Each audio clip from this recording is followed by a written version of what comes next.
যত বড় মুখ নয় তত বড় ইচ্ছে। দেবজিতের সিনেমায় শাকিব খানকে তারা ভিলেন রূপে দেখতে চায়। চিন্তা করে দেখেন, যত বড় মুখ নয় তত বড় ইচ্ছে। কোন যুক্তিতে কলকাতার দাদাবাবুরা দেবজিতের সিনেমায় শাকিব খানকে ভিলেন হিসেবে চায়? শাকিব খান কি ফেলনা? শাকিব খান কি অচলমাল? শাকিব খানের সিনেমা কি বাংলাদেশে চলছে না? শাকিব খান কি একের পর এক জিতের মতো ফ্লপ দিতে দিতে দিতে দিতে দিতে দিতে হাঁপিয়ে উঠেছেন? কি দাদাবাবুরা, শাকিব খান কি অচলমাল?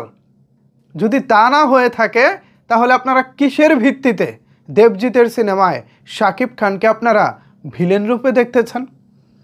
কোনো একটা ফ্যান ক্লাব থেকে হলেও মেনে নেওয়া যেত, কোনো একটা কলকাতার সাধারণ ফেসবুক গ্রুপ বা পোস্ট থেকে হলেও মেনে নেওয়া যেত, কিন্তু যেখানে জিত ক্রিয়েশনস একটি অফিসিয়াল মাধ্যম, একেবারে ব্লু ভেরিফাই করা সেই পেজ থেকে এভাবেই পোস্ট করা হচ্ছে।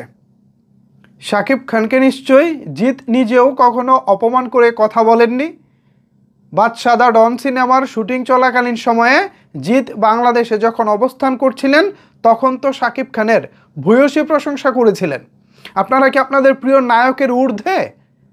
প্রিয় নায়ক যেখানে যে তারকাকে সম্মান দিয়ে কথা বলেন, আপনারা ভক্তরা সেখানে তাকে অপমান করে কথা বলেন? এই রাইটস আপনাদেরকে কে দিয়েছে? দেব কিংবা জিত, তারা হয়তো আপনাদের কলকাতার প্রেক্ষাপটে, কলকাতার স্ট্যান্ডার্ডে তারা হয়তো আপনাদের জন্য অনেক কিছু, বাট আমাদের বাংলাদেশে দেব এবং জিত তারা কিছুই না। Don, Badshah the Don, maybe Don the Badshah নাকি বাদশা দ্য ডন, হ্যাঁ বাদশা দ্য ডন 2016 সালে শাকিব খানের শিকারি সিনেমার বিপরীতে মুক্তি পেয়ে বাংলাদেশি প্যারালালি বেশ ভালো ব্যবসা করেছিল বটে, কিন্তু এরপর আর শাকিব খানের বিপরীতে জিত কিন্তু সুবিধা করতে পারেননি। বাংলাদেশ তো বাদই দিলাম, কলকাতায় তো জিত গত 7-8 বছরে কোমর সোজা করে খুব একটা দাঁড়াতে পেরেছেন বলে আমার মনে হয় না। অন্যদিকে দেব, হ্যাঁ তিনি তার ওন প্রোডাকশন থেকে শুরু করে বাইরের প্রোডাকশনেও মোটামুটি বেশ ভালোই কাজ করে যাচ্ছেন, তার একটা লেভেল আছে। যদিও তিনি সিরিয়াল করেছিলেন বেশ কিছুদিন, যেই নাটক টাইপের সিনেমা করেছিলেন এগুলোকে কলকাতার মানুষজন সিরিয়ালই বলে থাকেন, সেগুলো করে মোটামুটি সার্ভাইভ করেছিলেন, কিন্তু জিত তো তাও সার্ভাইভ করতে পারছেন না। যেখানে আপনাদের দেবজিৎ খুব একটা ভালো অবস্থানে নাই, সেখানে আমাদের শাকিব খানকে আপনাদের এত টানাটানি কেন? পেজে কি রিচ লাগবে নাকি? জিত ক্রিয়েশনসের কি এতটাই আকাল পড়েছে? জিতের পোস্ট নিয়ে কি তারা সন্তুষ্ট না? জিতের পোস্টে কি যথেষ্ট রিয়াকশন পড়ে না? নাকি সেখানে শাকিব খানকে যুক্ত করে দিলে বেশি বেশি রিয়াকশন হয়? এটা হয় হয় হয় শাকিব খানকে দিলে হয়, কিন্তু তাই বলে শাকিব খানকে অপমান করার রাইট আপনাদেরকে আমরা দেই নাই। জিতকে আমরা সম্মান করতে চাই, দেবকে আমরা সম্মান করতে চাই, আমরা তাদেরকেও ভালোবাসা দিতে চাই, কিন্তু সেই ভালোবাসাটা সমতার ভিত্তিতে হতে হবে, সেই ভালোবাসাটা ভালোবাসার ভিত্তিতে হতে হবে। কিন্তু আপনারা আপনাদের দুই স্টারকে, আরে শাকিব খানের হিসেব বাদ দিলাম, পারলে দেবজিৎকে নিয়ে সিনেমা করে দেখান দেখি আপনাদের কত হেডেম আছে।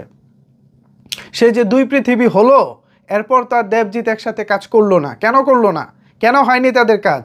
আর শাকিব খান তো বাংলাদেশে দাপিয়ে বেড়াচ্ছেন। প্রিয়তমা, তুফান, বরবাদ, তাণ্ডব, এক একটা তিনি যে ধামাকা দিয়ে যাচ্ছেন, এই ধামাকার পরে শাকিব খান তো আগামী 10 বছর অনায়াসে তিনি কাজ করে যাবেন। কিন্তু আপনাদের দেবজিৎ, তাদের দৌড় কতটুকু একটু বলুন আমাদেরকে দাদারা। প্লিজ প্লিজ সম্মান দিয়ে কথা বলুন, আমরাও আপনাদেরকে সম্মান দেব, কিন্তু সম্মানের বাইরে চলে গেলে সব কিছু ভুলে যাব। ভিউয়ার্স, কলকাতার দাদাবাবুদের ইচ্ছে শাকিব খান দেবজিতের বিপরীতে ভিলেন হিসেবে কাজ করুক। বিষয়টিকে আপনারা কীভাবে দেখছেন জানাতে পারেন আপনার মতামত নিচের কমেন্টস বক্সে। ধন্যবাদ সবাইকে এতক্ষণ আমার সাথে থাকার জন্য।